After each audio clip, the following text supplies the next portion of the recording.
Hello' everyone, আজি মই ওলালোঁ বৰদোৱালৈ বুলি। যিহেতু ফাকুৱাৰ সময় আছিলে আৰু ফাকুৱাৰ ভিডিঅ'টো মই দিয়া হোৱা নাছিলে, বহুত বেছি পলম হৈ গ'ল আৰু আজি ভাবিলোঁ মই আপোনালোকক ভিডিঅ'টো আগবঢ়াওঁ। এয়া আহি পাই গ'লেহি বৰদোৱা, আৰু যিহেতু ফাকুৱাৰ বুলি ক'লে যিহেতু বৰদোৱাৰ যি মহত্বপূৰ্ণ সেই ভাবি আহিলোঁ। আৰু ইয়াতে নাম কীৰ্তন হৈ আছে আৰু লগতে মেলাও হয়, আৰু সেই ভাবি আমি আহিলোঁ নামঘৰৰ ভিতৰ ভাগলৈ। আৰু ইয়াতে দেখিছে বহুত মানুহ আহিছে, ভক্ত আহিছে।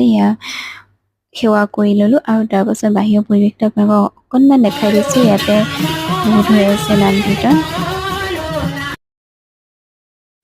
আৰু ইয়াতে চাকি বন্তি জ্বলোৱা হৈ গ'ল।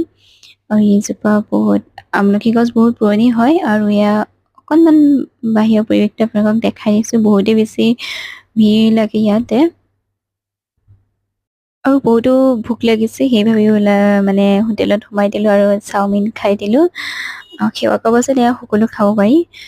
তাৰপিছতে খাই কৰি মেলা আছিলে, আৰু মেলাত বস্তু কিনিলোঁ, লাগতিয়াল বস্তু কেইটামান, আৰু আপোনালোককো দেখালোঁ। আৰু আজি ভিডিঅ'টো ইমানেই আছিলে। আজিলৈ আহিছোঁ, বাই।